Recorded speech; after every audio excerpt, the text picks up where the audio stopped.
had changed to being Black Brooklyn. So we'll talk a little bit about why it's referred to some neighborhoods in Brooklyn, Black Brooklyn. We'll go into that. But I guess if nobody else has anything to share, I will try to go into the video. So I'm back on. Somehow y'all took me out, so I'm back on.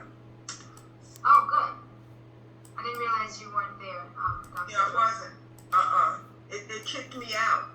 Okay, just to catch you up. So Dr. Jordan is actually also co-facilitating on this workshop with me. So she has points. She'll chime in, as well as Miss Pinder. She's gonna chime in. They're both gonna chime in, and the rest of my counseling teammates will also chime in. As you know, you'll hear from all of us at some point in this presentation. So Dr. Jordan, we just kind of like opened it up to the participants, to students, to talk about their what gentrification means to them. And so far, some people are writing in the chat, and we had a student that, tell me, am I saying the name correctly, Dion? Yes. Oh, okay. So we had Miss Claxton. She came on and she talked about her experience, being an immigrant from Guyana and moving here to New York and living in Brooklyn, and how she's experienced it, and having had, I think she said she moved out, came back, she's married, has children, and she talked extensively about places that she missed growing up and going to in Brooklyn, like the skating rink, and things now like that she feels that just isn't there, stores that just isn't there, and like for her children, now that she has children, and just what the culture was in Brooklyn, and also being like Caribbean, there was, shops and places for Caribbean people as well in Brooklyn, and now with the gentrification, all these things are a few and far, if even in between, that you still find. So she raised good points, and we said that we are going to touch on displacement a little bit more in our discussion. And again, this documentary will raise a lot of points and feelings for you guys. So I just want to prepare you that once we're finished showing the clip, we would want to, take a few minutes just to pause and like digest it all. But then, we want to hear from you on what you felt about what you saw, and then, we can go from there. So that's really going to open up a lot of discussion. So we can move into that now, because that's actually, a big part of this that I wanted to share. Okay.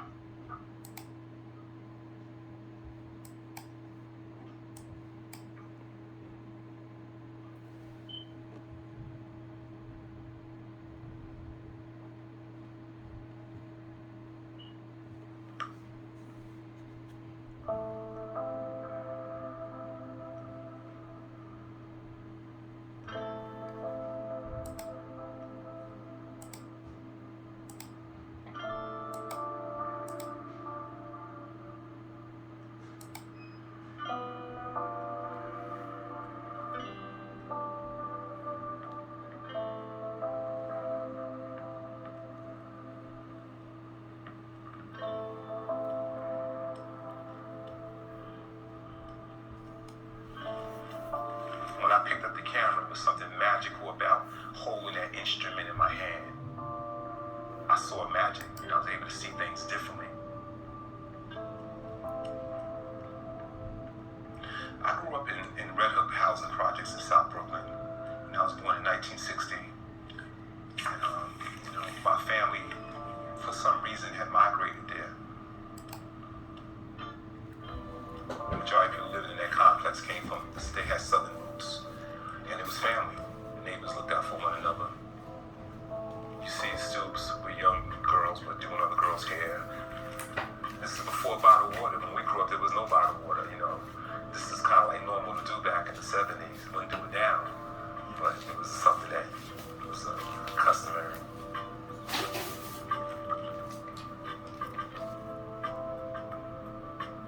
The community in which we came from consisted of Black and Hispanic for the most part. We had Cubans, we had Dominican, we had people from Panama. This is in Prospect Park, 1980, where surprisingly kids were swimming in the water. It was a really good time. And all of a sudden, everything just changed. Because I meet people now that say, I live in Bed-Stuy, you're from Russia, You know, you're from France. It's like, wow. So it's like, you know, people have been replaced. I mean, gentrification is real. People do need a place to live, but my whole thing is what's happened to the people.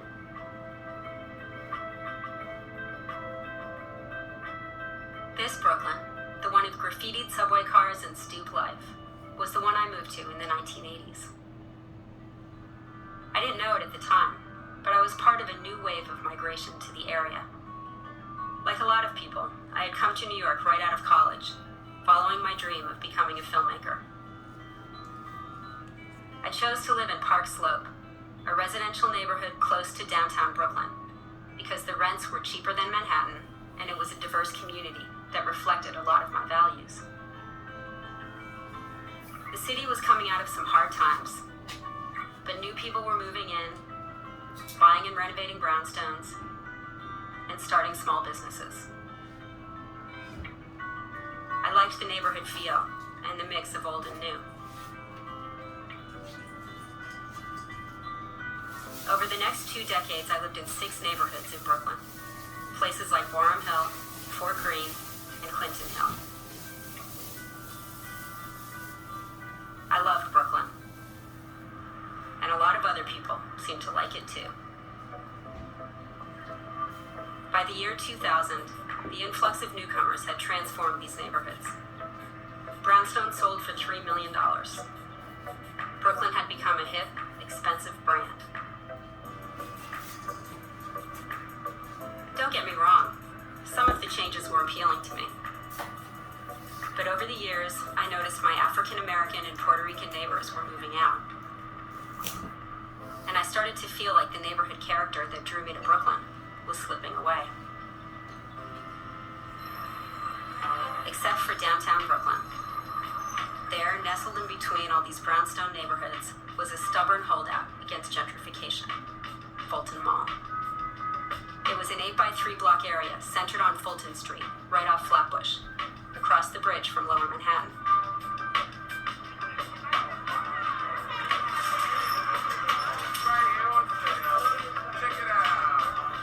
It was always bustling with people who traveled there from all over Brooklyn to shop and socialize. So there's something special about that place. That's an area in which you can go to, and you're definitely going to see people that you went to school with. I can actually get down here at 12 o'clock in the afternoon, at least 7 o'clock at night, because I'm seeing so many wonderful people. My spirit is being rekindled, and I'm engaged in so many conversations. And this is a place to be at. Downtown Brooklyn is the nucleus. All buses, all trains pretty much brought you downtown Brooklyn. Then, in 2002, the city announced that big changes were in the works for downtown Brooklyn. New York is in a fierce competitive worldwide competition. We must offer the best product and sell it forcefully. We'll launch the Downtown Brooklyn Development Plan, giving it room to grow for the next century. When completed, it will make Brooklyn a rival of Los Angeles for office space. Take that for stealing our Dodgers. This grabbed my attention. I didn't often shop at Fulton Mall, but somehow its survival mattered to me. I had grown up in parts of Canada and New England, and I'd moved to New York because of the possibilities it offered for expanding my world. Every neighborhood I'd lived in had changed, displacing the people who felt they belonged there. And I knew my presence helped fuel that change. What was Brooklyn becoming? Who was it for? And who was calling the shots?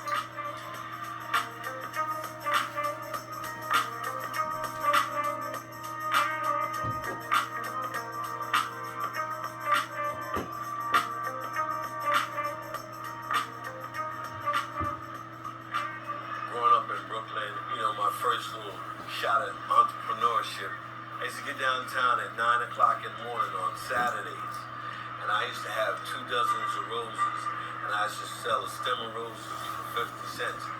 I got a little name down here on that corner, there was a man that had a store there. They used to call me Rosie, like that there. I I met Rayson Houston when I went down to Fulton Mall to take a closer look at the area. A social worker with deep roots in downtown Brooklyn, Rayson introduced me to a lot of the local business owners. Come to Fulton Mall, Hoyt and Fulton, where the sales are always famous. This what you need. The Milkman, lemon year. Got socks.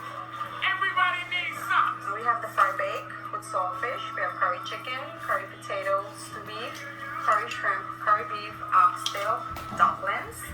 I just retired, then I moved to Delaware, and I come all the way from Delaware to Brooklyn to get my hair done. Even with the bad part, I'm still willing to take her here because she loves the shop so much. This is A&B Bookstore. We specialize more in African American, that's the community we really serve. So if somebody want to know about the Caribbean history, this is a place that they come. It's a place of learning. We call it urban fiction. I guess they make a lot of comparisons to the hip-hop music. They say these are hip-hop in words. Young kids, they will wear this type of colors in the church. The older men will wear this color. They like the basic colors, the black, the red, blues, a kind of what we call the Godfather style. A lot of the ministers on television, you see them wear a lot of these nice long suits, different colors and stuff like that. Back in the days, they call it zoot suits. It just has that urban feel where you can feel free, dress how you want to dress, speak how you want to speak, not feel like you don't belong a certain place. Hi, how you doing? I'm Cap Daddy. We have all kinds of celebrities come here. We got Isaac Hayes. He keeps a bald head, but all he wants us to do is trim his beard, which he really doesn't want anybody to really touch. So I do that. And then we got Flavor Flav who comes in for a shape up. Jack shapes him up over there. Bring the colored people to the girl out of my line years. I've been a vendor out here since 1974. I got a product now that I have a lot of peace. I'm selling. I have one of the biggest collections of Malcolm anybody in the country. I have Ken, I have a large collection of Ken. You can't buy it. You go to the store, you'll never find it. It's all cliche, but the melting pot theory. You pour all of these different people, things, and ideas, and differences into this pot, and you goo it out, and it's all really tasty. It's the harmony of downtown.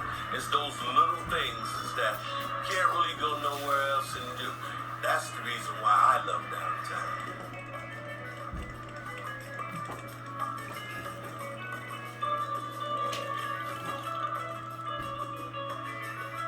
When I think about Fulton Street Mall, for me personally as a photographer, the musical soundtrack to the mall in downtown Brooklyn is jazz, it's R&B, it's reggae, and it's hip hop. So all that music makes up that area. A lot of music videos were made down there because that was the heartbeat of Brooklyn. So a lot of artists did go down there to produce music. The music scene in the 1980s and 90s revolved around the Albee Square Mall, an enclosed pavilion right in the middle of the Fulton Mall. I was waiting on the sidelines, waiting for the guidelines to attack so I could pay you back. You would never heard it better than Pearl. It was written about in songs by the Beastie Boys, Jay-Z, and most famously, Biz Markie.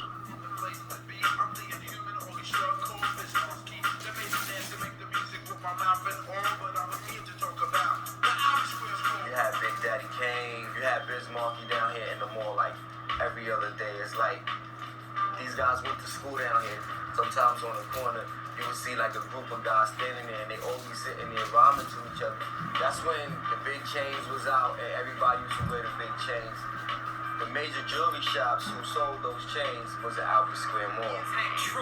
In a slave hole, conversated until I made a laugh. As we transitioned from boom boxes to Walkman, guys still carried their boom boxes with them. They would just play the music and want to just share it. And these were break dancers, so they had the music playing and they would be performing, doing the little b-boy thing, which is great. Abraham and Strauss was retailing FUBU gear. by the 1980s and 1990s, you all of a sudden had black designers. And they were designing for and selling to a young urban audience, producing what we describe now as a kind of hip-hop culture, which was moving across the United States, but its roots are right here in New York.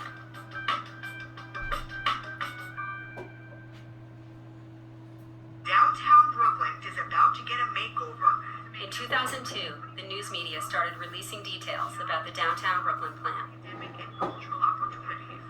They started telling us that something was coming into downtown Brooklyn. They're coming in with ideas of hotels and office buildings and parking lots for the office buildings. The city council, we have power over land use, the rezoning, whether they upzone and whether commercial turns to residential and vice versa. So we knew that we would have some say-so in this. The core of the downtown Brooklyn plan was a change in zoning that would have a massive impact on the Fulton Mall area. It would allow 30 and 40-story buildings in areas that had been at most 6 stories high. It would also allow for residential development in an area that historically had been only commercial. I believe that this is an overall gentrification plan, and gentry is the clue. If you look at that, that means the elites, the upper class, they want to come back. And even the middle class is going to suffer, and forget the lower class in this class stratified system. We are definitely going to suffer. It was true that my neighbors from the upscale surrounding communities weren't shopping at Fulton Mall. Even so, the area was hugely profitable. It had long been known as the third most successful shopping district in New York City, right after Fifth Avenue and Madison Avenue in Manhattan. I decided to talk to people in my neighborhood to find out how they felt about the mall. The Fulton Mall? Oh, I don't shop there, if that's what you're asking. It's kind of run down and the stores aren't very good, so I wouldn't really go there to shop. I think the Fulton Mall is a great space. I'm a sneaker lover and I'm a fashion lover, and being able to dip in and dip out and get that experience with the Pakistani Indian man, the Asian person, the McDonald's, Macy's, that mix-up, that's Brooklyn, that's Fulton Mall. I think conceptually it's a really great idea. It's a public space, pedestrian area, people can walk around and shop, but in reality, I wouldn't want to be there at night. The types of stores are, what you'd find in a B-rate mall. I didn't know you could get a Scarface beach towel, but you can, apparently, on the Fulton Street Mall. It's the third most successful shopping area in New York City. Well, McDonald's sells a whole lot of hamburgers, too. That doesn't mean they're any good. So, I would sort of think about it that way. You can, as they say, you can't polish a turd. Occasionally I go there, but not that often. I mean, nothing interests me there now, except Macy's sometimes. What's your opinion of it, just as a space in general? It's nice. In general, it's nice. I don't want to see it go. A lot of people like the Fulton Mall. My daughter, my grandchildren love to go there to shop, and it's been there for a long time. I think it's a really weird space, and I don't know how to interact with it, and I think they should just make it go away. But I'm also worried, maybe it's like a race thing, too, because, it seems like people do shop there. So maybe there's stuff for African Americans that, I don't know. Maybe that's part of it. It kind of feels like it might be. It may not be aesthetically appealing for someone to go there now, but some people have had roots here for 20, 30, 40, 50 years, So what do we tell them? Oh, well, you don't matter because this new person who's been here for 6 months has enough money to say you should be gone? Even though we all lived in the same neighborhood, when we talked about Fulton Mall, it was like we were in different universes. It was common for white people to react the way these folks at the farmers market did. And while a lot of black people didn't shop at Fulton Mall, they never put it down in the same way. On the internet, things got even more polarized.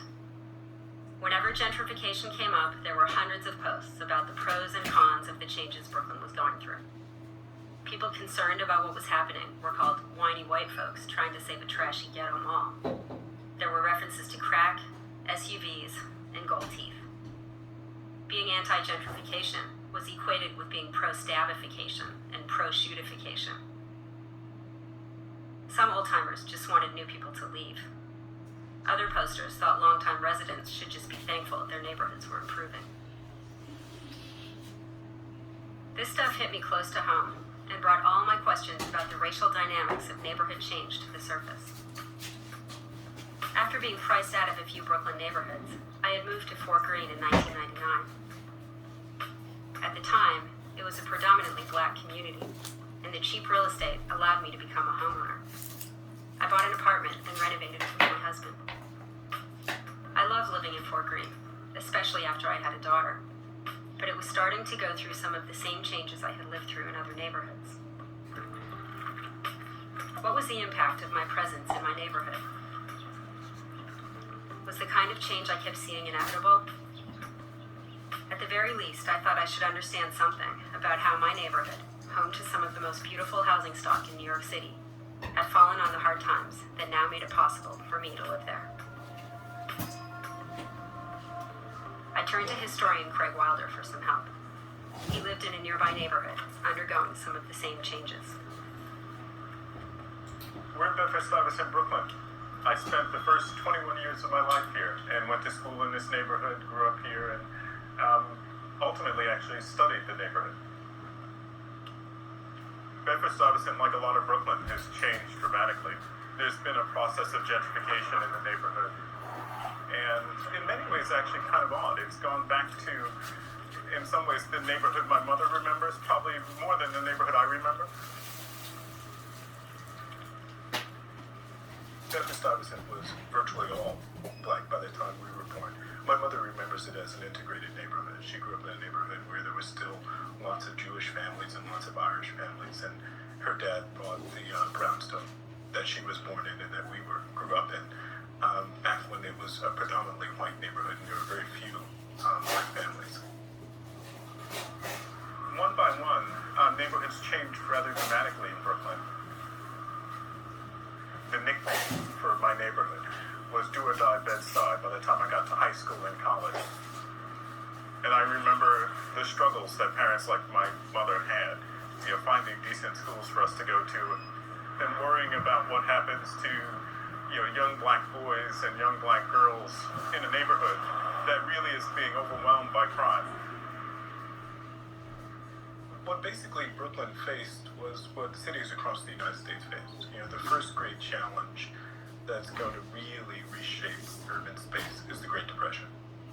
And our attempt nationally to actually respond to the Great Depression has left lasting scars on American urban space. Craig explained that one of the government's main strategies for stimulating the economy during the Depression was encouraging people to buy homes. For the first time, the government began securing mortgages. At the federal level, this strategy might have been well-intentioned, but things got complicated when they had to determine which areas were safe for lending. At the local level, they began to work with what were always referred to as sort of community experts. Rarely were they actually in the community, and their expertise was largely in banking and insurance and real estate development. And what they did is they divided Brooklyn up into 66 neighborhoods and assigned these neighborhoods names and grades. A was excellent, B was very good, C was caution, and then D was danger. Right? And D was colored red on maps. These grades were not given for things that are obvious. So a beautiful neighborhood didn't necessarily get you an A. A neighborhood with dilapidated industries didn't necessarily get you a D. But one of the most consistent ways of figuring out what grade a neighborhood was going to get was simply race and ethnicity. The reality is that any neighborhood that had 5% or more black population immediately got a D. Bedford-Stuyvesant gets a D at a time when it's about 95% white. Over the years, I had heard people talk about redlining, but I'd never fully grasped what it meant. Neighborhoods with any black people, like Bedford-Stuyvesant and Fort Greene, were put under a kind of financial quarantine. Mortgages or even home equity loans were impossible for anybody to get. For the 95% of Bedford-Stuyvesant residents who aren't black, what it meant was actually that they faced a choice. They could stay in their houses and watch those houses decline in value. Or they could try and get out of that investment as quickly as possible and move into one of the neighborhoods that were being developed in the suburbs and in South Brooklyn under a promise of racial purity, under a promise that this would not happen to them again.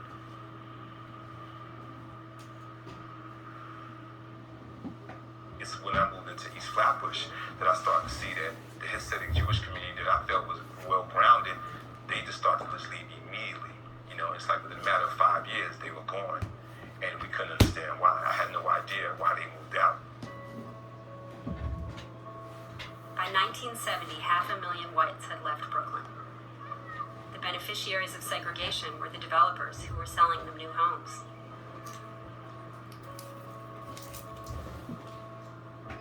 Blacks and Latinos, ineligible for loans and barred from many suburbs, were more and more concentrated in urban areas. Brooklyn became home to the largest black community in the United States.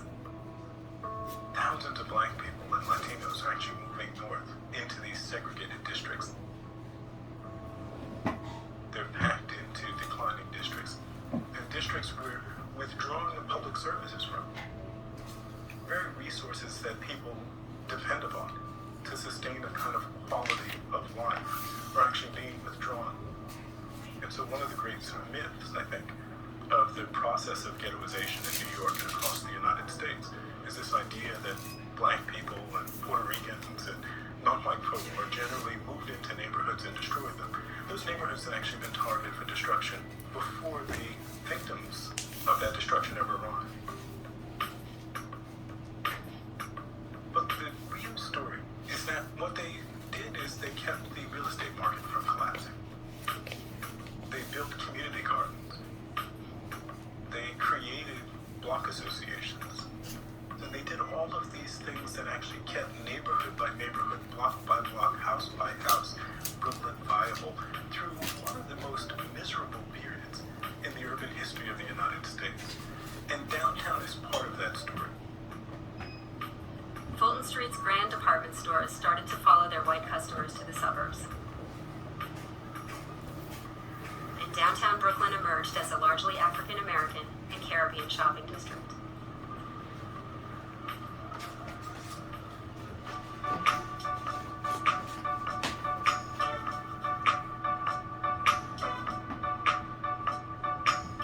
For me, downtown Brooklyn is just filled with all of these memories, and even now when I walk down there, I kind of see past the stores that are there, and I'm looking for Abraham and Strauss. You know, we loved Abraham and Strauss. It just seemed like you walked into a museum. There were flowers everywhere, and that woman who stood in the information booth, which was actually that big marble thing, you know, it looked like a vase, and you just sort of stared up at her and asked her questions. And we wanted to talk to her all day long.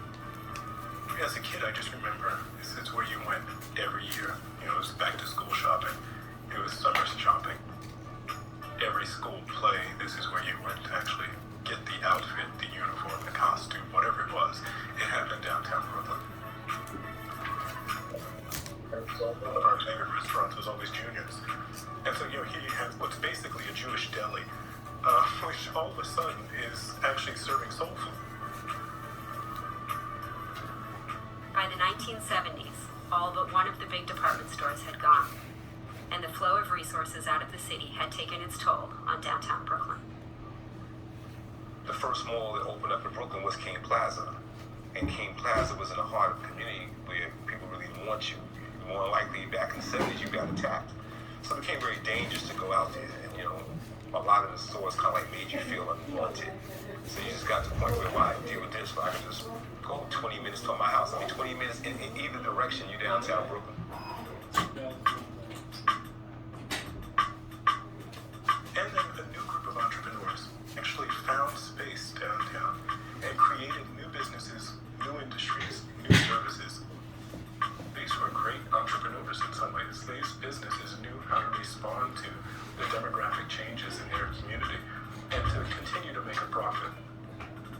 When you come here in the 80s, 1988, when I was here, nobody wanted to be downtown. We used to pay $2,500 a month. And our third to fourth month, we couldn't pay the $2,500. We went to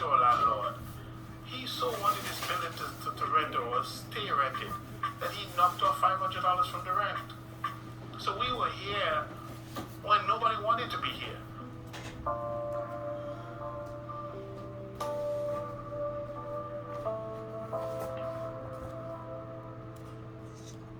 These kinds of wars about space, I think, need to be dealt with a little bit more honestly.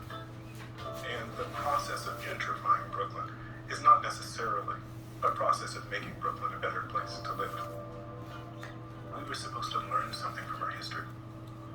Last time we took millions of people across the United States, and we basically imprisoned them in small sections of cities. And we set public policy that destroyed many of their lives. And now, 40 years later, we've decided that those neighborhoods have value. And so we're in the process of distributing them and dispersing them again for the convenience of someone else. We will now return to the public hearing relating to downtown Brooklyn. We're hearing testimony, hearing thoughts, hearing concerns, and over the next few months, we'll make our decision. Calendar items. The public hearings on the downtown Brooklyn plan began with the plan's advocates presenting their case. Once approved, the development plan will generate 8,000 construction jobs and over 18,000 permanent jobs, as well as 1,000 housing units and $100 million in public infrastructure improvements. But some business owners had seen the environmental impact statement, which projected 100 small businesses, employing 1,700 people, would be displaced by the plan. And it actually said the businesses that would be displaced are, quote, not of substantial economic value to the city, and do not contribute substantially to neighborhood character. For many decades, Asian immigrants, as you may know, were banned from entering the U.S. And when that ban was lifted, the first place that Korean Americans settled down in and opened small stores was Fulton Mall and Church Avenue. As a matter of fact, my own family was a part of that trend. I wonder what would have happened to our American dream if we were suddenly and without notice evicted from our home and our store with little compensation. If it could be determined that the businesses that you represent could get space at a reasonable cost in this plan, would that be acceptable? I think that some of the owners would be willing to stay if they could get a reasonable price, but I don't see how that's likely to happen. What are the plans, or if you know of any plan, to provide affordable business space for small businesses? Well, one of the issues is when you add 1 million square feet of space, that provides a lot more opportunities. That's the first issue. The fact that you said that 1 million square feet will be available, that does not necessarily mean that would be affordable. That's right. Yeah. So what I'm trying to ask is, what efforts are being made so that space will be affordable to small businesses? We're gonna work with each and every one of the property owners to make that happen. 2 months later, the City Planning Commission passed the plan without making any changes to protect small businesses. A month after that, it was approved by the City Council. There was all a discussion on affordability, on, gentrification, and is there any eminent domain going to be used? We didn't even go there. We approved it, after a hearing on it and debating it, we approved it. I think I was the only one that voted against it, and I was very, very disappointed with my colleagues. We should have said no. I wanted to find out where the downtown Brooklyn plan came from and why such drastic changes were deemed necessary in an area that was already so profitable. I decided to start at the most obvious place, the Department of City Planning. The idea was that this area is attractive. There are these business owners willing to pay a premium to be down here in downtown Brooklyn. And yet, the range of uses that you saw there was very limited. Why could people who live and work in downtown Brooklyn not have access to a much wider range of uses? People were going outside of Brooklyn to do that kind of shopping. And there is absolutely no reason why downtown Brooklyn cannot be that more diverse, more vibrant, a place for all economic strata, a place for all racial groups, a place for every kind of business to come and locate here. So instead of just serving a sort of predominantly maybe Black, Caribbean, lower income, like what was missing? The range of uses. I think it's not just even that it was serving the communities, the minority community.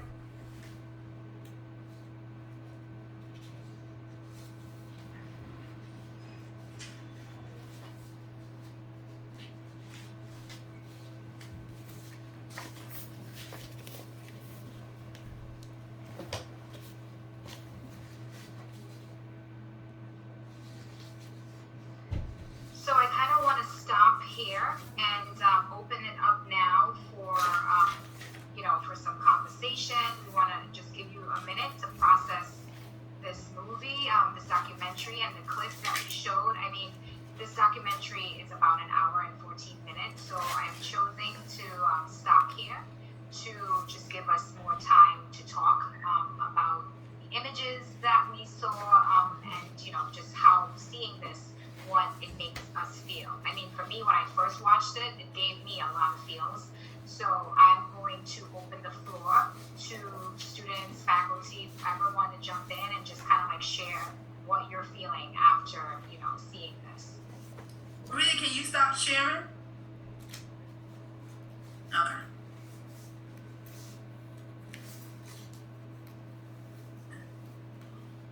Thank you. And you can also put your feelings on the chat too, if you if you don't feel like speaking right now.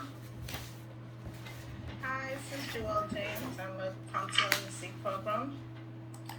So I was helping a student and kind of caught the tail end of this documentary, or the part where you stop. But first of all, it made me happy to see some of those images of downtown Brooklyn.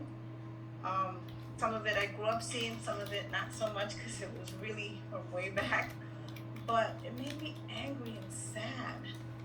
Sad because I think that persons from our communities are not usually privy to these type of meetings, and they don't have access to go into, not that they don't have access, they're just not knowledgeable about what's going on so that they can go and speak up. And even when they do get to speak up, it feels as if it's dismissed what their concerns are. And so I was really more sad and upset towards the end of watching this because we've lost so much. And at the clip where you stop, the person from the City Planning Commission was basically saying that the persons who were using the areas at that time that it wasn't significant enough. And I don't believe that to be true. So that's just basically it. It just upset me. Dr. James, this is Joanne. Can I chime in? The thing that was so critical about this particular movie, we don't understand that in our communities we have community boards, and a lot of people would not go to the community board meetings where they can get the information, and because of the fact that they didn't believe that the change could come from the basic people in the community. And the thing that was so critical, Dr. James, is that when Broadway had that burnout and what happened, and the reason why downtown Brooklyn increased so much, because that was the next shopping center. Because if all for those who are on, and maybe we keep it, Broadway was the shopping center for people in Bed-Stuy, in Bushwick, and on the borderline of Queens or East New York. That was our community, and it had everything in our community. The other thing of it, Dr. James, and I hopefully you'll hear me, the rezoning was a critical factor to us. And the census, which we really paid no attention when they put it on the ballot. And once they put it on the ballot and they got enough votes, that's one of the reasons why those big developers were able to come in. And understand how Chase, when they put up those new big buildings down called Metro Tech, that was the first and the beginning of the gentrification of Brooklyn. It took 10 years that they had that plan in place. And as for some of you who don't know, you can't put up a community or a building without knowing where the fire hydrants are. That is the most significant, critical part about building communities. So when we don't go to our community board meetings, we don't hear this. Now, for the rezoning, Hakeem Jeffries, one of our congressmen, is that correct? They tried to do a rezoning in his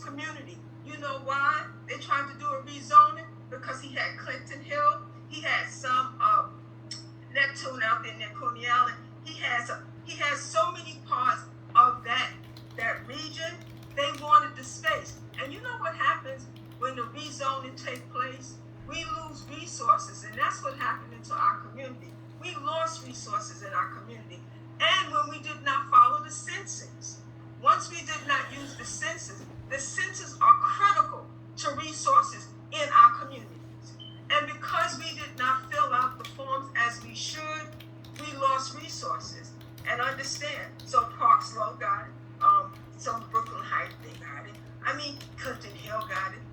Our community in Bedford-Stuyvesant. Now, the thing about Bedford-Stuyvesant is that it's centrally located to every train, store, downtown Brooklyn, everything. Now, for all of you who don't remember, 9/11, Sandy, that became a focus point for communities in the sense that they no longer want to live out in Long Island anymore, because when you live out in Long Island, you pay street tax, school tax, light tax, water tax. Here, living in Central Brooklyn, what do? You get on the train, go where you have to go. You don't have to pay tolls. So I say to all of us today, the next time the ballot come up and they got rezoning and they have census, please do them. Because our schools suffered because we did not do it. And please go to the community board meetings. I mean, you may not like all the politics that's being played, but that's where you find out all the information. And because we voted down the rezoning, Hakeem still kept his population of people so he would have his votes, because they want that. I just wanted to add that, I mean, Dr. Jordan, I definitely agree with what you're saying, but one thing I'm going to say is that I'm not going to blame the victim for being victimized. Understand what they said. No, I understand what you're saying, but understand what that movie also said, because a lot of people on that planning committee board, Bloomberg as our mayor, already decided while we was all sleeping, that they was going to take Fulton, even though, because they knew Fulton was the third largest financial district in the New York City, like they said. So they was already set to take Brooklyn. And I will even give you an example, more recent example. And I want to ask anybody who wants to answer. Do you realize that, the city has decided to keep all this outdoor stuff from COVID? They had already decided to keep all the outdoors, so you can dine outside all year round.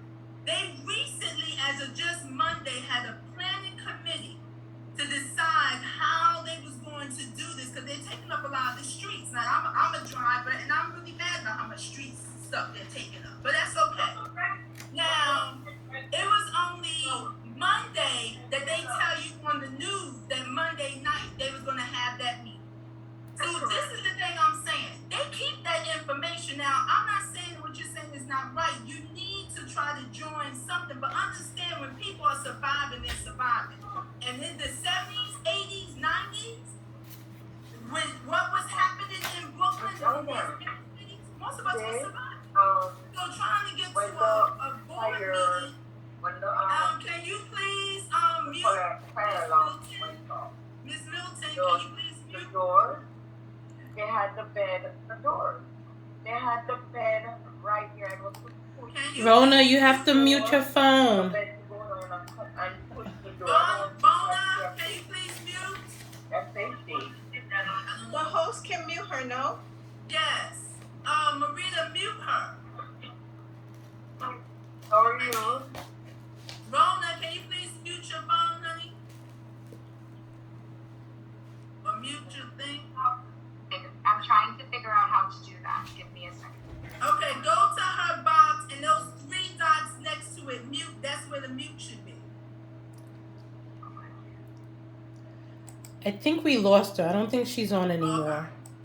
All right. So I mean, I always say I remember Albee Street. I don't even know. I asked the question to the group. Do y'all remember where it was? Because what is it now is something completely different. So I'm gonna go back to my question. Does anybody remember where Albee Square Mall was and what is it now?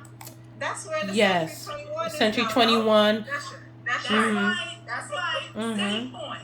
City Point is what it City is. Point. Correct. Correct. And now it's what City Point. I remember when they was trying to tear it down because my church that I did belong to fought really hard to keep it. It was a hard fight and we lost it. You know, because a lot of businesses that you can see lost their income, lost their revenue. We had things in there like a Barnes and Noble. It wasn't all just urban wear. And some people tried to say there was Barnes and Nobles in there. There was a lot of great stores there that you could go to. We didn't have to go to Manhattan. Right? Okay, so I noticed today when I think, Marie, that we're going to have to try to mute her. the beds that are in the hallway, in the side of the hallway, like the Yep, thank you. Yep. So other people can chime in and talk about what they saw on the movie. I'm gonna read some comments from the chat.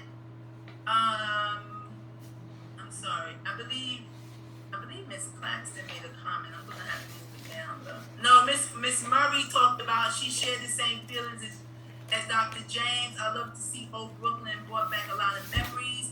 I'm seeing my desk with tears in my eyes. I'm also disappointed of the lack of participation from our community. Thank you for sharing that, Miss Murray. We also had more. Miss Paul said Brooklyn has changed so much since then. It's a shame to see people say these negative things about Brooklyn. I've been living in Brooklyn all my life and recognize each and every place and area in the documentary. It just breaks my heart. Yeah, you know. And I believe Ms. Murray said something about Brooklyn, that we perish from the lack of knowledge. People perish from the lack of knowledge.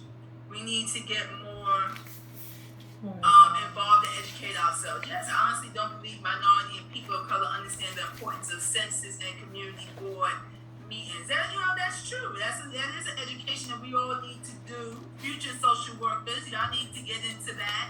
Definitely get into that policy end of what it is to really take care of your city from not only just the direct care and from the policy end. All of us should understand that.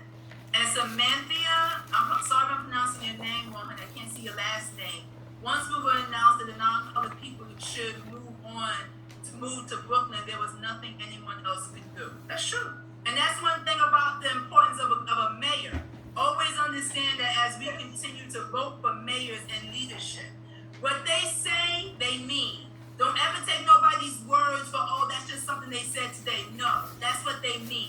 That's your words, you meant those things. And, I have my issues with the current mayor, but I'm going to leave that since he's just newly there. But always look at what they say, 'cause that's what they mean. And I cannot pronounce your name, honey. I'm sorry. Fatumata. I'm not gonna butcher it. Yes, thank you, Fatumata.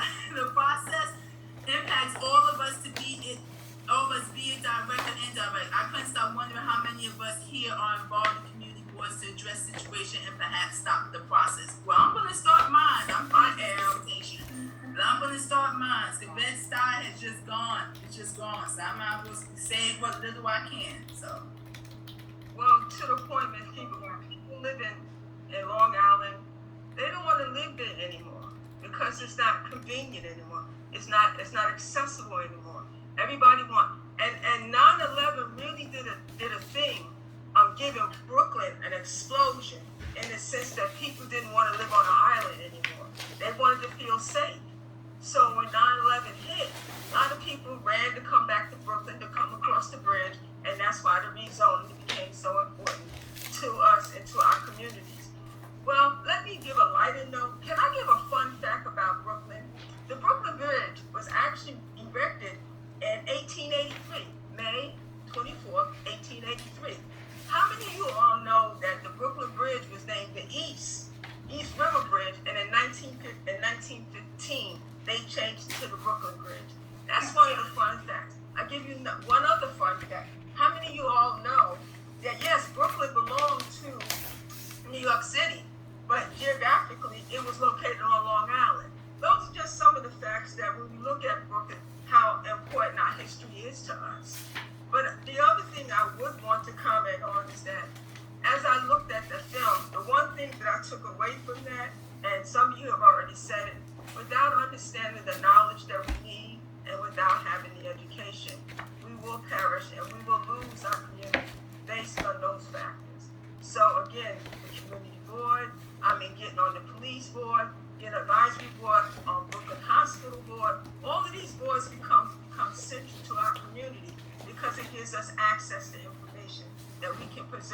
as much as we can.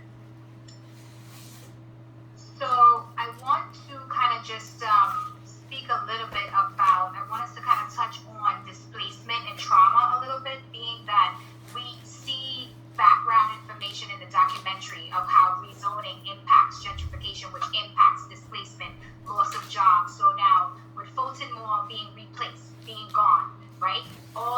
There's another part, the other half of that documentary does show actual small business owners and how they reacted to them not having a say at all. They own the business, but they do not own the land. Dr. Jordan, if you want to jump in, we had that conversation. That whole gentrification thing, today, when I speak to anyone that's going to buy a house, or better yet, in New York City, you can't own your land. That's a ruling. You can buy the house, but you cannot own the land. They own the land, and they can tear down your house at any moment. So any young person on this one is looking to buy a house, make sure you buy the land, because the land is the key, not the house. Yeah, your house is important, but the land will keep your home. And that's one thing that we didn't understand about when the eminent domain and how it took hold, and how they have laws written on the book that we don't even know. Do you know they got a law in the book right now? If a cop wanted to give you a ticket for jaywalking, he could give it to you. It's a law that's on the book. So again, understand it. Go down to city planning, because it is public knowledge that you can look at the records to see who owned what. We have to get back into the politics of this, or get back into the process, so that we can become more informed. And Makiba, I'm not victimizing the victims. I'm not. I'm asking them to begin to open up and begin to want to seek this information to keep our communities. So the only way we're going to do that is to actively engage in this process. And the trauma is coming from the lack of knowledge and not having political leaders that we can trust and believe in. So where we need to start is with our politicians. And I think Barron did a very good job in saying they sold us out. So if we look at our political people, do we make them account? And I'm going to go back to your point. You said whenever people talk or say something, believe them, because they tell you. Believe them. So when we get our politicians, we got to hold them accountable. That's fine. So what do you guys think, if anybody wants to answer this, now that we know that downtown Brooklyn, that plan was implemented, the change has already happened, we've gone down there. For those of us who ever go downtown Brooklyn, we know that, there are all of these residential, but they're skyscraping, luxury apartments down there now, businesses, like these small bookstores, and Beach Street. I love Beach Street. Fun fact about me, when I was in high school, that was downtown Brooklyn was my hangout, and I actually went to the Bargain Bazaar, which was the kind of jewelry shop. You find everybody who's making all of the hip hop artist jewelry, and me and my friends, we went down there, we saved up our little money. I used to work at VIM Shoe Store. That was my first job downtown at the age of 15.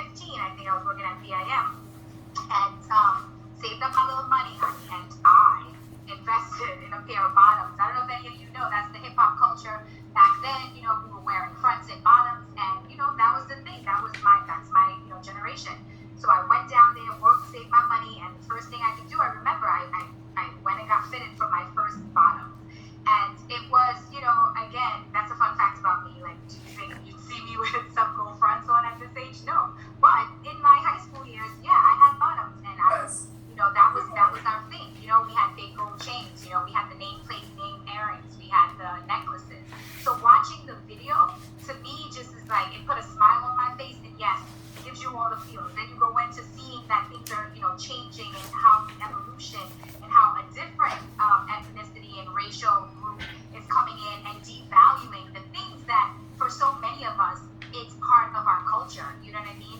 Music and just, fashion and just being together. So, you have a right to feel. So this documentary, it can take you from a happy moment, seeing all the kids playing in the beginning, to feeling, some sort of anger and frustration of how things were changing, and our grandparents and our parents and a lot of our aunts and uncles, people who probably lived here, it was out of their control. So to Makiba's point and to Dr. Joyner's point, some people, we felt like we were victimized, but also in that STEM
Fulton Mall and that downtown area was for young people to just kind of hang out and just have community. And so it does give you feels, and I read a lot of your comments, so I do. So what is it for other people? Because we talked a lot about downtown Brooklyn, but this happened, if you saw in the beginning, to mostly all of central Brooklyn. Bed-Stuy to Crown Heights to, so Brooklyn, so we have some slides on Black Brooklyn. So Brooklyn, Craig Wilder in the documentary talked about, Brooklyn, how it was the 66 different parts of Brooklyn that experienced redlining. So back in those, I think it even stems back to the 1930s. In Brooklyn, you started seeing an influx of African Americans who moved to Brooklyn, people coming in from, different parts, and people making it their home. So Brooklyn, throughout the 30s, 40s, 50s, 60s, had become predominantly, neighborhoods in Brooklyn had become what people were calling, and it's known as Black Brooklyn. Black Brooklyn comprised of neighborhoods such as Fort Greene, Clinton Hill, Bedford-Stuyvesant, Prospect Heights, Crown Heights, Brownsville, Ocean Hill, East New York, Canarsie. There's parts of Flatlands, East Flatbush, parts of Bushwick, and also parts of downtown Brooklyn that were neighborhoods where it was mainly known for being the largest parts of community where blacks resided, right? So that's the term why the term Black Brooklyn. So I just wanted to ask a question to the students and people who are on here. What do you feel like when you hear about the whole thing of we should be thankful that new people are coming to improve my neighborhood? What does that raise up in you? Or the fact that they changed it so from 6 stories to 30 to 40 stories? Because I'm always amazed when I go down Atlantic how tall these buildings are. When I used to be able to see the sun and now I can barely get connection. So what do y'all feel about how they just changed it to just arbitrarily for themselves? And we should be thankful that they came. I'm not thankful at all that they came. It's frustrating. It's nerve-wracking when places and areas where you felt safe and you felt your own, and places that you grew up around, and you see that we could have totally been ourselves and played on the block, and it's not the same. And the kids today don't have what we had when I say the early 2000s and the 90s, when our neighborhoods was really our neighborhoods and everybody was looking out for each other. It kind of seems like everybody's on edge because nobody knows who no one is anymore. It's not like neighborhood family oriented anymore. It's kind of just like everybody just in Brooklyn now. It's you know how you go to the city and everybody's just trying to get past each other, rush past, don't want to see each other, don't want to communicate, don't want to talk. The neighborhoods in Brooklyn, like the Bed-Stuy, like the Flatbush areas, real family-oriented places, even though they was in Brownsville, even though there was places that a lot of violence came out of, and we hear that on the news, but they are places where a lot of families were created. There's a lot of families rooted in these neighborhoods that are there for over 20, 30, 40, 50 years, and it's just not the same anymore. They're getting pushed out their own neighborhoods, and there's no space for us. There's no space. There's absolutely no space. Well, Miss Lawrence, could I tie in? The next time y'all ride through our community, tell me where you can find a vacant lot. Because our vacant lots were our community gardens. Now they stay in buildings. When you ride through Brooklyn, any part of it, may it be, and she said, babe, nowhere can you find a vacant lot. So we can't even keep our culture of, growing our own vegetables, growing our own plants. I mean, we can't do anything because they have taken it and made Brooklyn an industry, not a family place or not a community to live anymore. We have become an industry. And you asked, the vacant lots are new development sites. You're absolutely right. So, Miss Mary, to your point, how do we take back that part of our community? How do we say not to be traumatized behind all of this? So again, the one thing that's good that's coming out of all of this, we're bringing back community policing. I met with some of the police officers who are starting to go back into the community and begin to start to talk with our children, our young Black boys and girls, to keep the crime rate. It's coming back slowly. So that's one thing that's come out of all of this, is that we need to have a better relationship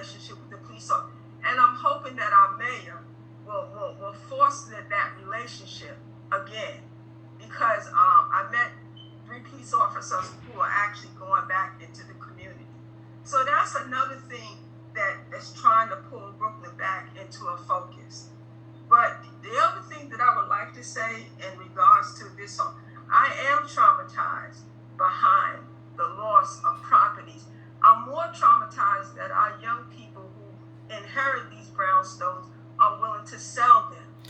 That is what has traumatized me more so than anything else. They are willing to sell the properties that their mother and father had worked so hard to keep based on $1. So the actual house in Brooklyn right now run for $1.7 million to $2.5 million on Monroe Street. Don't even talk about going down President Road, where all the pastors used to live at. So they saw the economic factor, and that's why Brooklyn has become an industry and has taken all housing from us that can afford to go or to live anymore. Also, it was a comment from Ms. Richardson about how Flatbush is now going through a change.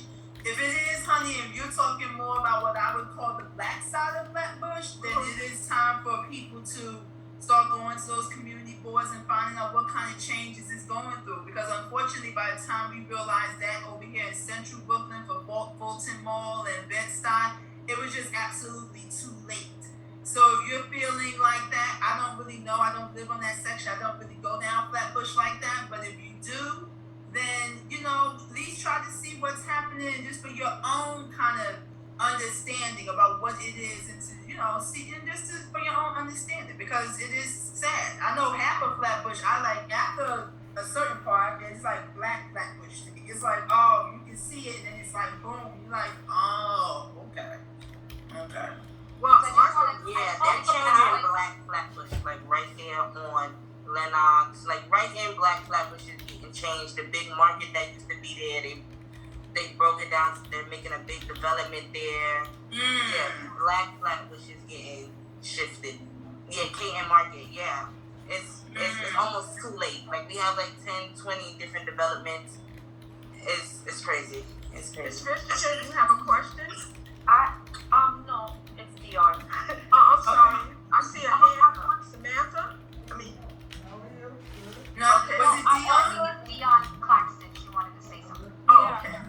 I think from the video and what everyone is saying, I feel like it's another form of like when our identities were stripped from us as slaves. Like in the little clip where Bloomberg was talking, he was like, okay, the best products. Well, why isn't roti like a best product, or why isn't collard greens a best product? Like, it's now all of a sudden a certain set of people, they feel like whatever they need or whatever's being offered is better, but in the meantime, we're losing our culture, we're losing our identity, but it's more or less the generations coming up. Like, even for my kids, being an immigrant, my husband is African American.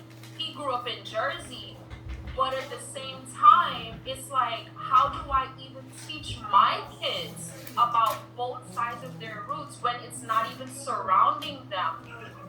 Like, they're making Jamaica, Queens, like Little Caribbean, but there's so much more diversity, there's so much more culture within us. And I feel like it's really sad to see it. And I mean, I will say, I do not, how can I say, I can't totally understand how you guys feel, because again, I'm an immigrant, but it's like, as Caribbeans as well, we have to stand together. Sorry, that's my daughter. We have to stand together, as a race, not just as culture, but as a race, and say, hey, we want to keep this thing going. And it's more than just saying, okay, we're going to go to community board. It has to come from within us and say, look, we can't take it for granted that no one is going to come into our community, or no one is going to do this. We have to be cognizant enough to say, hey, let's keep this within us, because people are going to come and change us. So I'm really passionate right now, because it just stirred up something in me, and I'm like, oh my gosh, this is crazy. Like, they really did an underhand deal, and it's affecting generations. It's not just the ones that happened then, but we see it today, and it's really sad. For all y'all Brooklynites who grew up here and born here, I'm standing with y'all. This is, it's hurt. It hurts. But Dion, the one thing that I believe, we used to have our block associations because they were the formal represented the community. And once the senior people started leaving, our block association started dwindling down, and it made it hard to fight for people because, like I said, the next generation didn't want to live in a brownstone. They wanted a beautiful apartment, or if they asked them and gave them a great deal of money, they would take it. But our block association was one point a form of our community. But those who own brownstones now understand the value of it, and it's become more of an economic factor than a community factor. So we have to begin to begin to own, if we can. How many of us can buy a house in Brooklyn today? How many? None of us. Not one of us. And not only are you looking at white people, you're looking at Asians that are coming in. On Monroe and Lewis, there are 5 Asians that own brownstones right across from my cousin's house. So we're looking at everybody's coming in. When they say we truly are a melting pot, we are the melting pot of everything. Because everything that you can speak is here in Brooklyn. So I want to quickly just add what I'm seeing in the chat. Katrina says, yes, I was very disappointed in my neighbors who sold their homes. And then Sharquana says, it's too late for Flatbush, shaking my head. We also have, let's see what else we have here. I saw one from Fatumata. So Fatumata says, I have lost friends. I made it here in Brooklyn due to high rent as a result of all this. It's upsetting. Just to quickly share the census, and I wanted to just spoiler from the documentary. As you go on, they tell you that the real estate developer, the guy who's, basically took the Fulton Albee Square Mall and he bought, this out, he walked away from that deal with $22 million. And people who were affected by that walked away with $0. There was a man who said he was working there it felt like his whole life, 26 years had invested his business there. And for him to walk away with nothing, just nothing. They absolutely, all he had was a notice saying that your business, that you have this amount of time to vacate. They didn't even want them to post flyers in the area as to where, if they were able to relocate and find another storefront, they did not want these business owners, these small business owners, to even advertise their new locations. That was against the real estate developers. They want nothing of the sort for them to even advertise relocation. I mean, there's content that was super upsetting later on in the documentary, and then what you realize is this whole thing is about politics and money. You know what I mean? And those real estate developers, they show you them at the city planning meeting, zero empathy, had no impact. They were just there. Dr. Jordan, you watched this with me. Yeah. Let me chime in on Bloomberg. Do you all know why it was so important for Bloomberg to get a 3rd term? Can y'all tell me why? He paid for his own election, which was $120 million. That was the interest off of his money, off his billion. So he didn't lose anything. But the key factor for him to get that 3rd term, because he had cut those deals, because the capitalism, that is exactly right, deal. And that he had no regard, because if he did, he wouldn't have sold 110 Livingston Street to his daughter for $1. So you tell me how much he cared for New York City. But the other thing that comes out of love, we can't elect rich politicians anymore, because in years past, our politicians were us. It was us who would run, like the Diane Richardsons who grew up in Brownsville. They would run in our community, like the Hakeem that grew up in Bed-Stuy. They would run for our community. So we can't elect rich politicians anymore, because that's all that serves in our office now. In Washington are rich politicians. So we have to go back. Ladies, I know we have just like less than 30 minutes left for this for our workshop, so I do have a video. It's a few minutes from the ABC channel, ABC. That's exactly right. So I wanted to share that with our mayor before he became the mayor, talking about the rezoning plan for Gowanus. Maria, can I give one fun fact? I got to give one. Go ahead. Prospect Park is 585 acres. That's how big Prospect Park is. And Brooklyn was the coffee king that made coffee. Brooklyn in 1906. So all you must know that Brooklyn was the capital for coffee in 1906. That's one of the fun facts I wanted to give you. Our first hot dog was created in 1868. And our first teddy bear that we had came from a shopkeeper that worked in Brooklyn along with his wife that liked teddy bears. And she named the teddy bear after Theodore Roosevelt. So those are just some of the fun facts about Brooklyn. And Dr. Jordan, I just want to say, I'm really feeling this energy, this Brooklynite, pride feelings. Like you're really coming with the fact it's amazing. It's a great addition to the workshop, how you're just, eloquently speaking about all the great things that Brooklyn have brought and put forth. So I want to quickly show this, and just for you guys to get a sense, where do I have this? It's probably here. Here.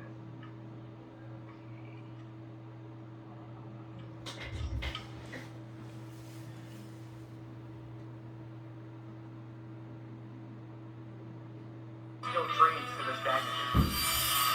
So we're at Roxbury High School, where my students are engaged in a class called Structural Design and Fabrication, an honors level skilled trades course for seniors to learn all aspects of home construction, where we're taking this project from looking at plans through the carpentry, the roofing, the plumbing, currently deciding, eventually electrical and finish work. Sets us apart because there'll be something academically tangible that the community can really celebrate, that something that's really community connected, that goes beyond volunteerism.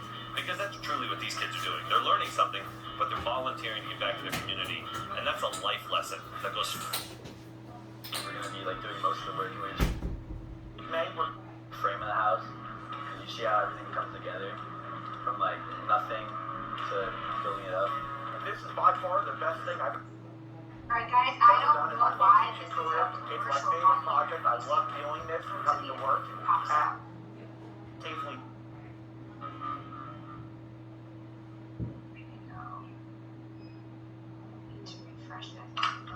Well, in the meantime, our first roller coaster in Brooklyn, in Kuniana, was June 16, 1884. That was our first roller coaster that we had in Kuniana, so that you guys will know. Keep with the facts while I try to figure this out in the next I have minute. one more fact that I think a lot of you don't know. Our former president, Obama, who served in the White House, he actually lived a half a block from Prospect Park. He had a walk-up apartment, he said, on the second floor with his former girlfriend. He actually lived in Prospect, over there by Prospect Park, a half a block. Okay, I think it's up now, so let me know when you're ready.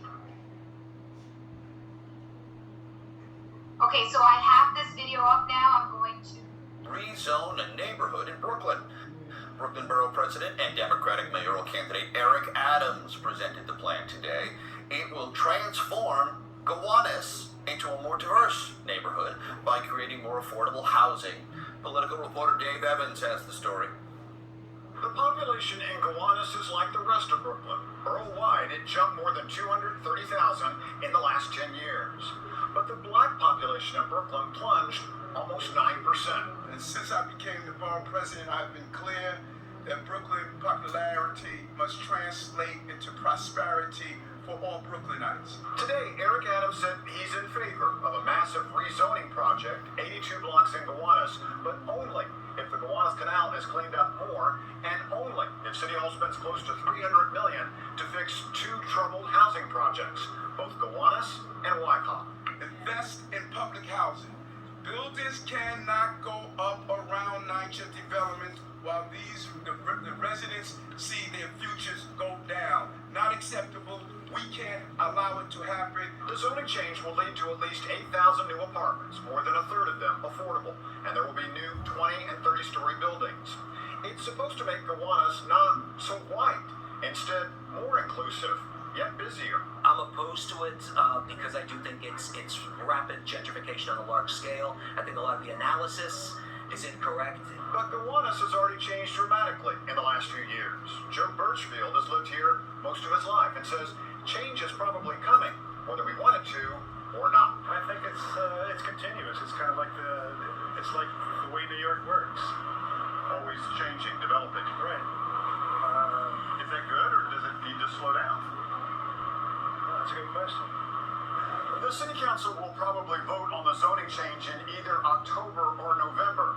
It represents the last big development unchanged by the de Blasio administration before he leaves office. And today, it got the green light from the likely next mayor of New York City. In Gowanus, Dave Evans, Channel 7, Eyewitness News. Can I give one more fun fact? All right, we're back. In May 17, 1884, they actually walked 21 elephants across the Brooklyn Bridge. That's how soundly structured that bridge is.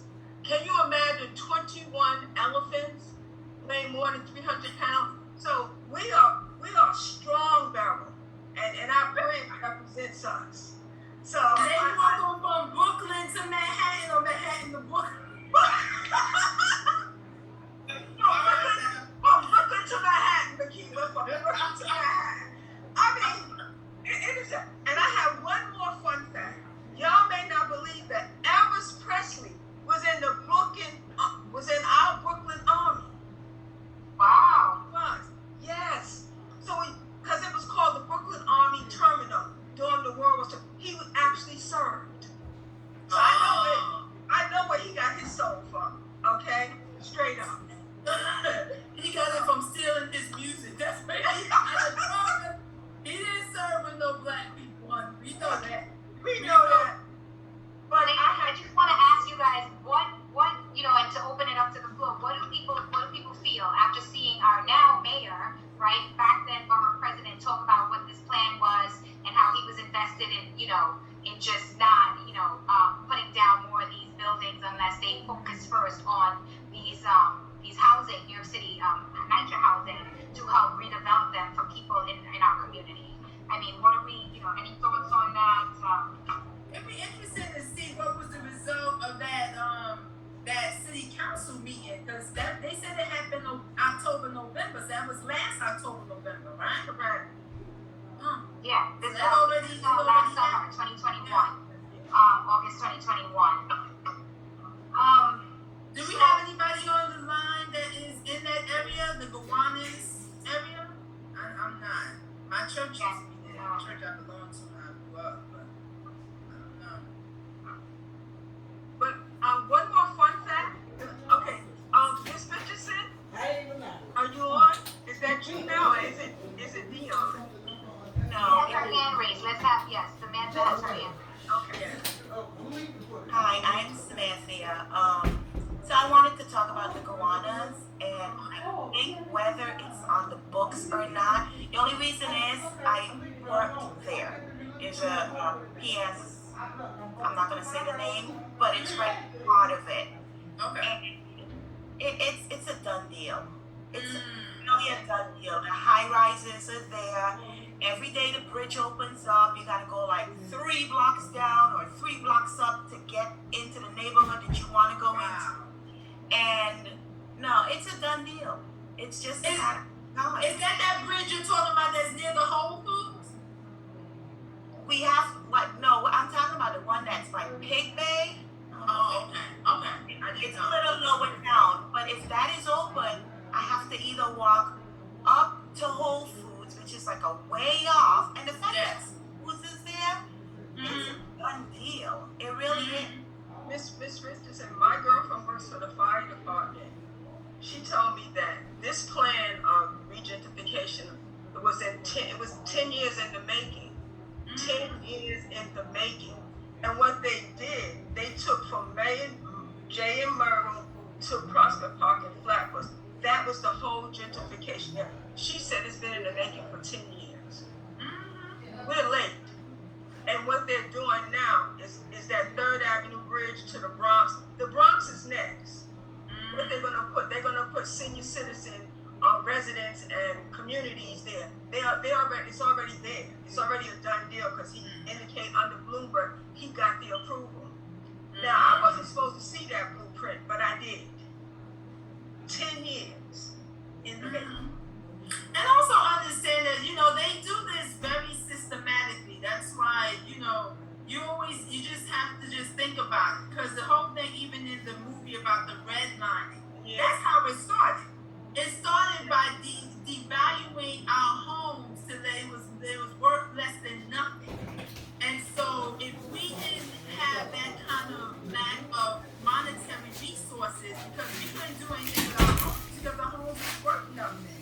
So we're now stuck in this place, and so any little, almost I would say, crumb was like better than nothing. And that's what unfortunately things people do when you think about when people rezone and redline and stuff like that. Those are really real key words to really know. And I mean, now that you know, it just should not happen again. So even anybody who is living in the Bronx, and I know I've told some Bronx people, because all the things I see happening in the Bronx remind me so much of Brooklyn, because I'm born and bred. The fires, the redlining, in certain areas they start to renovate. Like I remember when I worked in the Bronx, this is now almost like 15, 16 years ago, they renovated Yankee Stadium and everything around it, and they put all these beautiful Metro North, all the trains, the food courts. They don't do that, honey, unless they already decided to take the rest of it over. And then never always understand, they always take over a waterway. So your Hunts Point Farm and all that stuff, because I'm not a Brooklynite, I'm not a Bronx person, so I can't tell you all the names, but all that stuff, that is a systematic way to take over what we considered, or what they considered, what is it, less than optimum land. You know what I mean? They always have a word for it. You know what I mean? Just some trashy land, but they already have a plan to take this up. So, can I give you one more fun fact? Anytime you go into in a community and they start rebuilding parks, the change is coming, because our counterpart like parks. They love to have where they can walk and exercise. When we knew that Bushwick was changing, they were changing all the parks in Bushwick. That's how we knew that community was about to change and the faces were about to change at that point. So when you walk around in your community, those are some of the things to keep your, have your eyes open, so you can say, oh yes, the change. They got another change, another wave is coming to us, because we don't see the significance of it, but it's very significant in our communities. And can I give one more fun fact? Okay, Mickey Mouse baseball card in 1952 was sold for $500,000 at an auction today.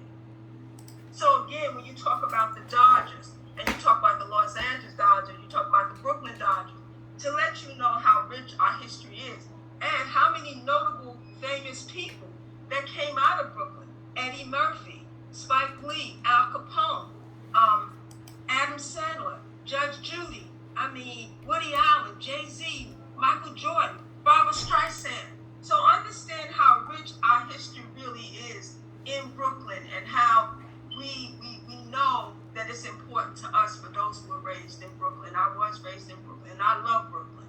I would never live in Manhattan. I just would not. Don't say that now. Don't say that. I won't. I'm telling you, Marita, because when I go to Manhattan, it's like I'm just being closed in, because there's just so many people walking on top of each other. I can't exist like that. That's Times Square and 34th Street, Herald Square and 40th Street. I'm not a Brooklyn native, but that is where I laid my head when I came to America. But guess what? I've been in the city for a while now, and it can be busy. Times Square and 34th Street, stay away from there. It is just crowded. I just wanted to, because we have 6 more minutes, and I wanted to just to tie up the displacement and the loss, just to share this with you guys, and then we can have final conclusions. So the 2021 census report continues to trend. You're right. Of Black residents abandoning Brooklyn, there was between 2000 and 2010, the Black population shrunk from 849,000 to 799,000. Currently now, according to the New York Post, I don't know, Post sometimes is sketchy, but according to the New York Post, it is now at 730,000 people in terms of where we are with Black residents in Black Brooklyn neighborhoods. And in terms of where did the people go? Where did people go? Where did people go after Albee Square Mall, after gentrification has started to happen in Brooklyn? Well, from what I found, New York Times is saying displaced Black Brooklynites have moved into other boroughs such as Queens, some have moved deeper into Brooklyn, and some have moved out of state to such places as the South. So that basically, ladies and gentlemen,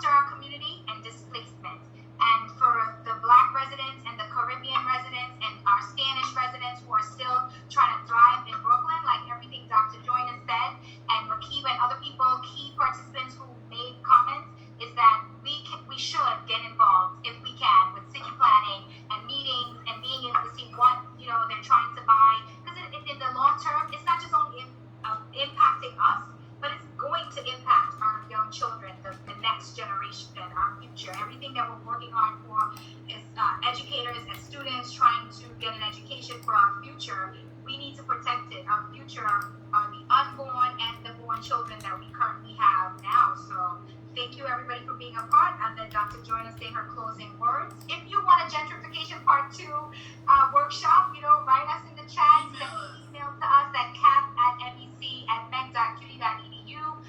We'd love to hear from you. Any topics that you guys, are interested in around racial trauma. It'll be nice for me also to take, a survey or to hear, so we can bring you conversations that you can be a part of. Not only just obtain information from these things, but also be a voice that we can hear and use your platform as students who are in higher learning and just, taking in so much of the world and knowledge. So this is the platform for it. And I just wanted to add, Stephanie put in the chat the guidelines of how to receive counseling, but also we will send out an evaluation of this. So at the bottom, you can always say if you want a part 2 of this, a gentrification part 2, and just put that in the evaluation. You can also email us at cap@mec.cuny.edu. And I just wanted to answer one person who, I think it's Ms. Richardson, who said, how do we get involved? Change is inevitable, honey, and change has happened. But what I will say about whenever you're trying to reach someone, and even as a professor or as an instructor, the way we try to reach students is to, one, understand that this is a learner-learner environment, so we're both learning from each other, and two, always keep it relevant to the person that you are talking to. So therefore, when we talked about this today, some of us could understand it because some of us was born during that time, but I tried to bring it relevant to what's happening now with even like the outdoor seating, because that's something that may be relevant to you right now. So when you're talking to anyone, always bring to them what is relevant to them so that you can understand, y'all can have a discussion and you can get your point across and you can hear that person's opinion and thoughts. So that's how you use each other. That's how you can get people involved. Always keep it relevant to what they're involved in. If you're talking to a group of mothers, talk about what affects mothers. If you're talking to your peers as students, talk about what's happening in education. But always keep it relevant so that you will have and you can be heard as a person. So that's what I would say. I have 2 statements. For those that live in our Brooklyn community, go down to the borough president's office, look around, ask to see what services they're doing. Go to the community school boards, go to the community board meetings, whatever your community board meeting is, so you can start getting literature and information so that, we can be informed more and have a better way of advocating for our children, because we got to become the advocate for them in every way possible. And so the more involved we are, I think the better we can fight for our community and keep our community. So the community boards, the police advisory board, the community education boards, please go. Please go. So I think that brings us to the end. If anybody else wants to say something, any final words, taking final words.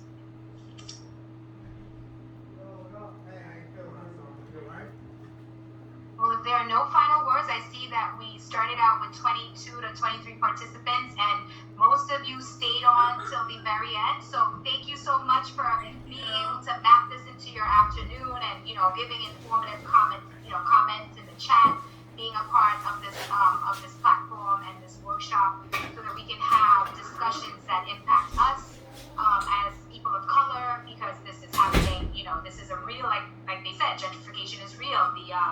The history professor, I just really enjoyed, listening to him as well in the documentary. He's a professor at MIT, and he talked about his experience and family ownership in Bed-Stuy and everything. And I thought, the way he broke down redlining and everything in that form, even for me, somebody who probably didn't understand it until doing this workshop and really trying to learn about the topics, it was so informative. And the way he broke it down, I left watching the documentary feeling like, wow, this is what redlining really is, and this is what it looks like. So I hope that you guys also felt the same, or was able to take away a lot of, the understanding of these terms and definitions from the documentary.